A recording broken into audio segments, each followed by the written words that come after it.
Hey everybody, this is Jordan. This is my presentation, FITNESSGRAM assessments, modifications and adaptations for students with autism. And this is for our Kinesiology 582 class assessment and development of individualized programs.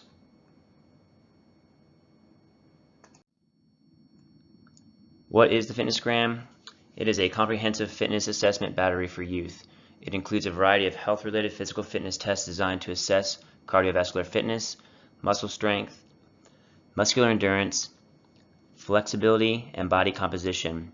Criterion reference standards associated with good health have been established for children and youth for each of the health-related fitness components. FITNESSGRAM also gives you a report card that summarizes the child's performance on each component of health-related fitness. It can be used by teachers, students, and parents. Teacher expectations are that the students give their best effort in each of the FITNESSGRAM tests, and giving a best effort, both the individual student and teacher will be able to get an accurate picture of each student's personal level of fitness.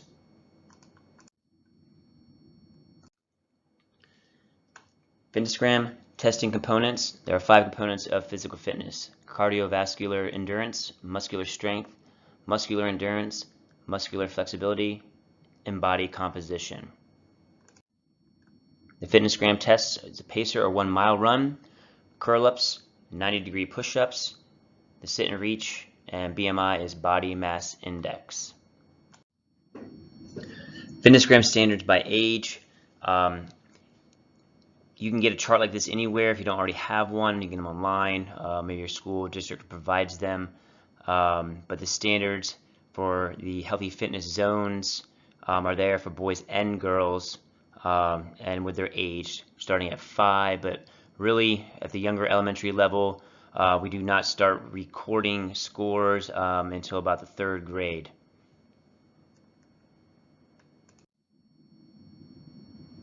General assessment guidelines. All students should have the opportunity to practice all protocols prior to assessments. We need to teach the importance of each fitness assessment and component area as it relates to health. We need to emphasize the healthy fitness zone. Rule of 2 on the second correction or mistake on the pacer, push-up, and curl-up test is over. And if any student appears to be in extreme discomfort or pain during any fitness assessment, the fitness assessment should be discontinued immediately. The disability I chose to go along with FITNESSGRAM is autism.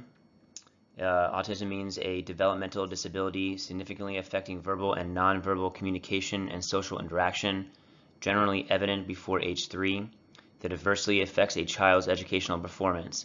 Other characteristics often associated with autism are engaging in repetitive activities and stereotyped movements, resistance to environmental change or change in daily routines, and unusual responses to sensory experiences. There's not just one autism, but many subtypes. It could be influenced by a combination of genetic and environmental factors. Autism is a spectrum disorder. Each person with autism has a distinct set of strengths and challenges. The ways in which people with autism learn, think, and problem solve can range from highly skilled to severely challenged. Some people with ASD may require significant support in their daily lives, while others may need less, and in some cases live entirely independently. A child who shows the characteristics of autism after age 3 could be diagnosed as having autism if the criteria above are satisfied. Some social behavior symptoms: unusual or inappropriate body, language, gestures, and facial expressions. They may have a lack of interest in other people or in sharing interests or achievements. Unlikely to approach others or to pursue social interaction. They may come across as aloof or detached, and some prefer to be alone. Difficulty understanding people's feelings, reactions, and nonverbal cues. Resistance to being touched. And difficulty or failure to make friends with children the same age. Some speech and language symptoms: delay in learning how to speak. They may speak in an abnormal tone of voice or with an odd rhythm or pitch, repeating words or phrases over and over without communicating any intent. Trouble starting a conversation or keeping it going. Difficulty communicating needs or desires. Some don't understand simple statements or questions, taking what is said too literally, missing humor, irony, and sarcasm. Behavior and play symptoms, repetitive body movements, a lot of hand clapping, flapping, rocking, spinning, moving constantly, obsessive attachment to unusual objects. A lot of my students bring some objects with them because they make them feel more comfortable when they come into PE. Preoccupation with a narrow topic of interest, sometimes involving numbers or symbols. A strong need for sameness, order, and routines. Gets upset by change in the routine or environment. That is very true. They do not like to have a messed up routine during the day. That can really set them off. And anything off in my gym that's different, if they're fixing the AC and they see the big crane unit in there, that can throw some of the kids off for the class that day. Some clumsiness, abnormal posture, or odd way of moving.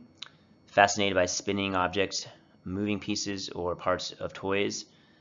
Hyper or hypo-reactive sense to sensory input.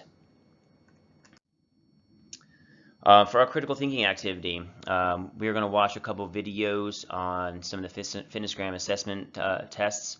While you're watching them, I would like you to do the Google form activity. Please think outside of the box. How can you modify these tests for a student with autism, but also think about for any student that needs maybe a little help to get them through the battery of fitness tests. The first one is the PACER test, and it stands for Progressive Aerobic Cardiovascular Endurance Run. The objective is to run as long as possible back and forth across a 20-meter space at a specified pace that gets faster each minute. Students need to cross the 20-meter line as the beep sounds or before. If students get to the line early, they must wait for the next beep before continuing on to the next length.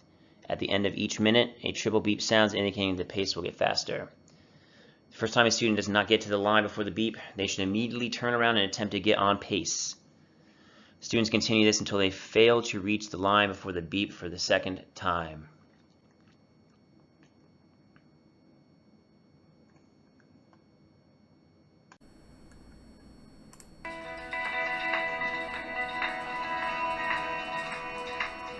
PACER stands for Progressive Cardiovascular Endurance Run. The PACER is one of the test options for estimating aerobic capacity in the FITNESSGRAM. The PACER is a valid and fun option for estimating aerobic capacity. The objective of PACER is for the student to run as long as possible back and forth across a 20-meter distance at a specified pace that gets faster each minute. There is a 15-meter version of the PACER, which may be used when elementary school facilities are too small to accommodate the 20-meter version. The PACER requires a flat, non-slippery surface that will accommodate a 20-meter distance and space for the student legs.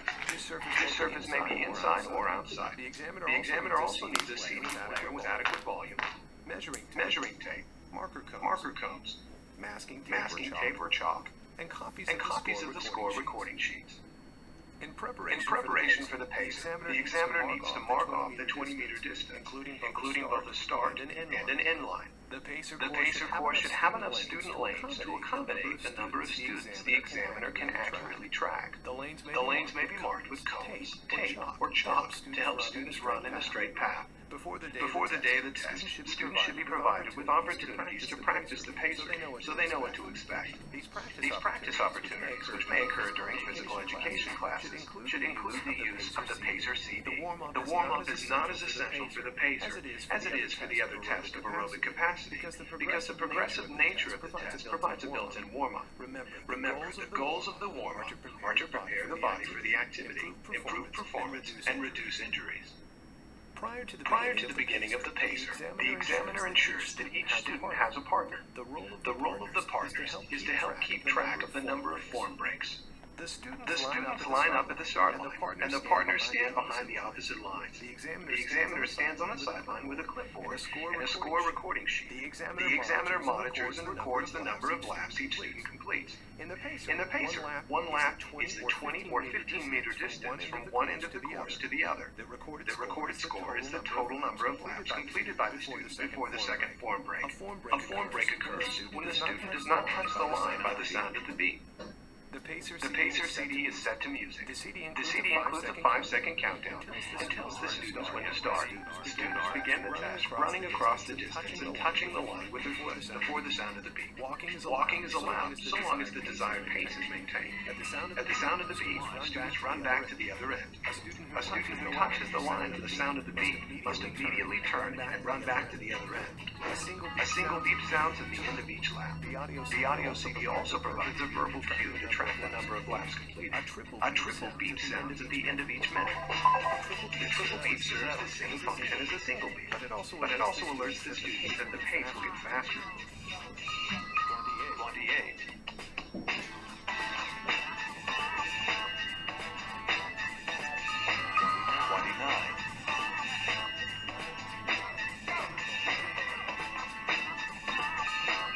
30.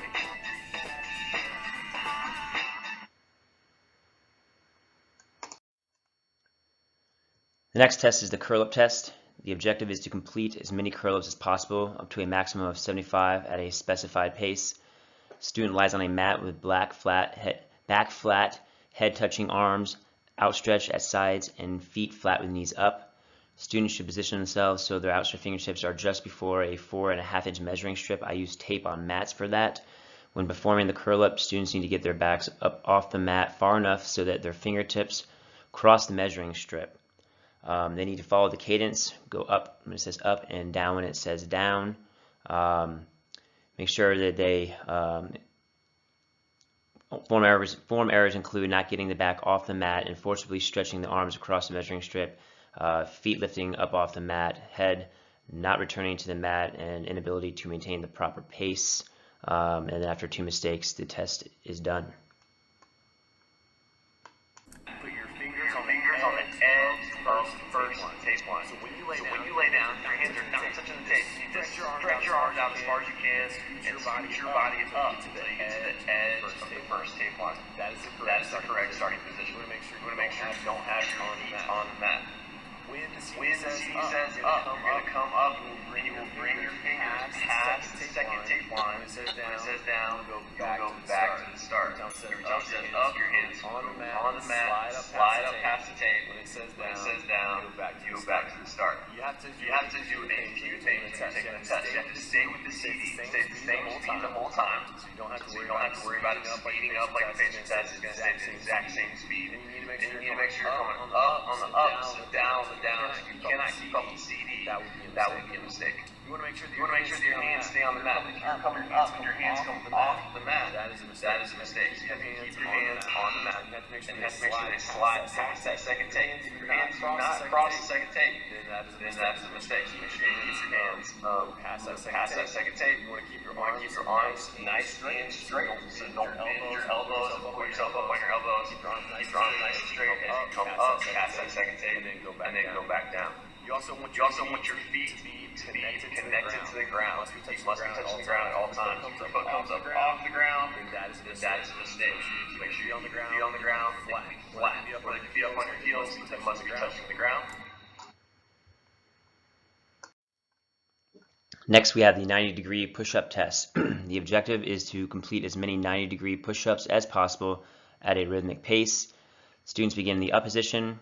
They follow the cadence while they complete the push-ups. They need to have straight back. They must go down low enough so there is a minimum 90-degree bend in their elbows. I like to use a foam dice or a dome to put underneath the student's chest so they can understand how far they must go down while doing the push-up. They return to the up position in pace with the cadence of the music with arms fully extended. After 2 errors, their test is done. The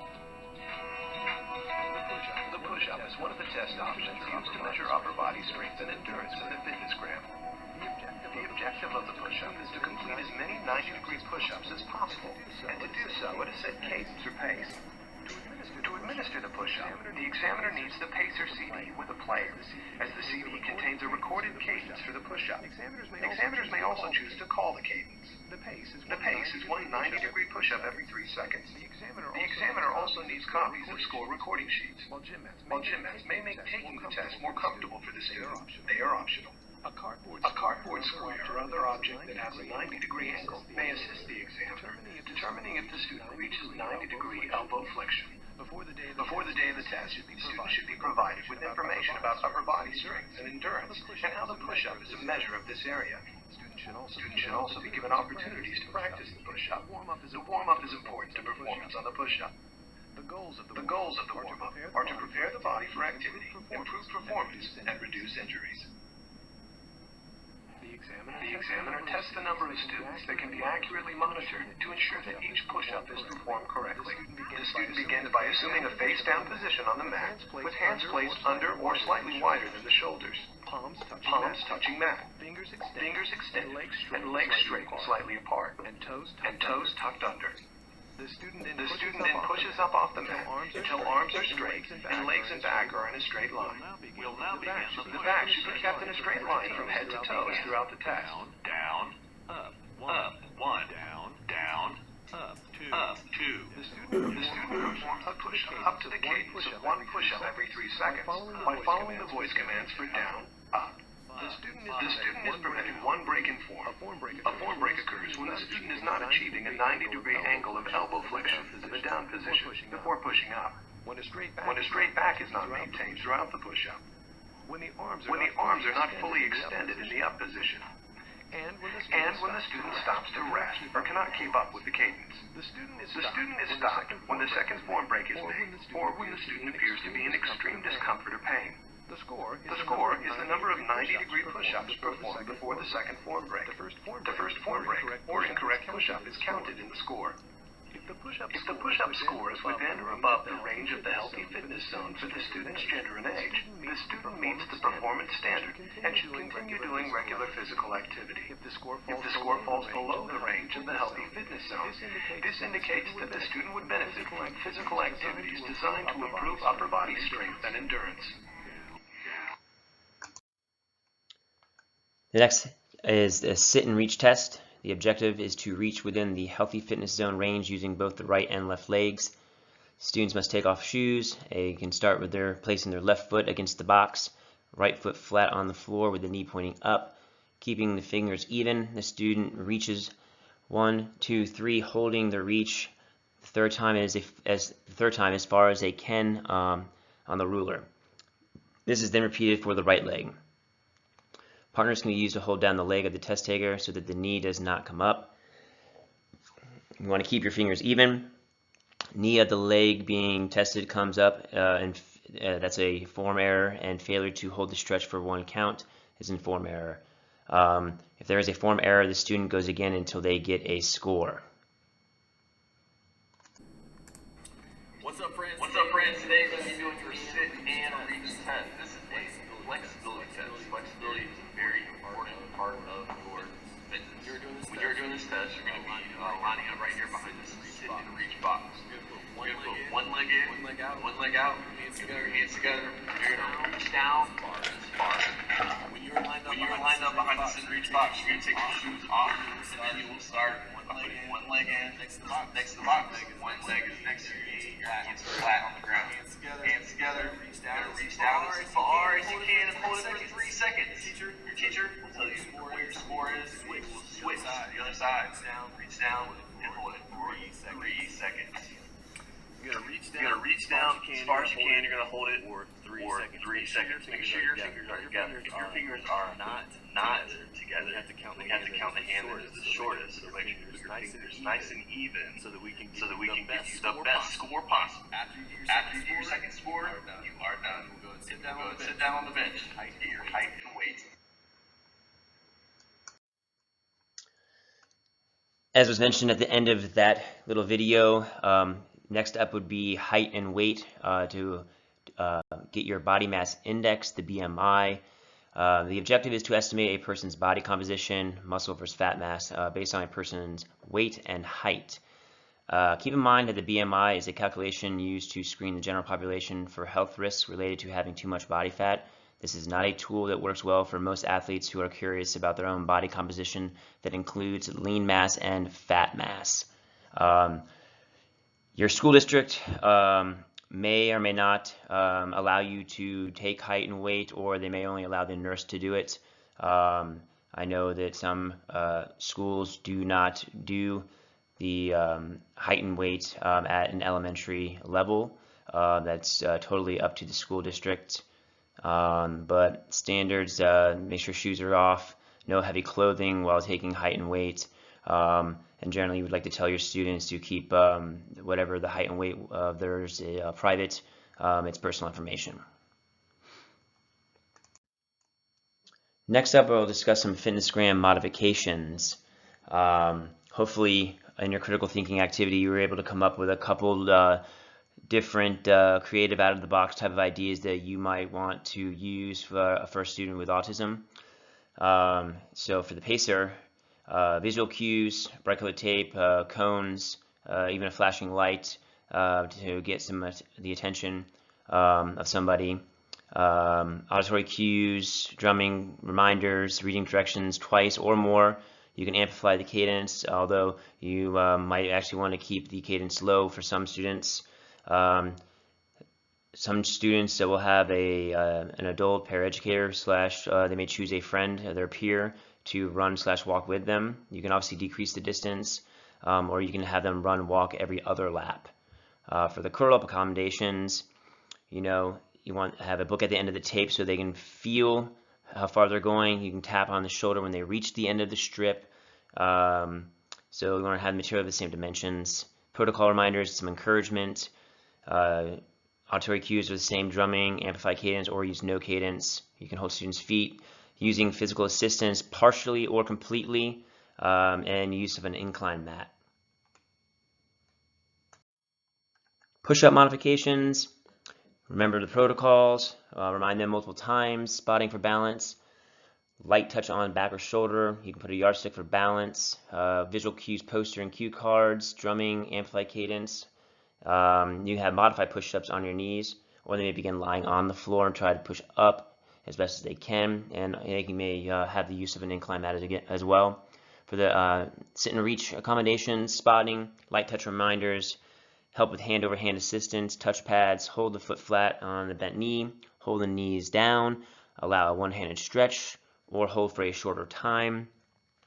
Verbal cues, stretching tips, tell them to exhale while they're reaching and stretching, give them form reminders about how to do it. And then visual cues, posters, and cue cards. And some students might not like to perform some of these tests in front of other students, and if they are more comfortable, feel safe and secure in a private setting, you can assess them in a private area.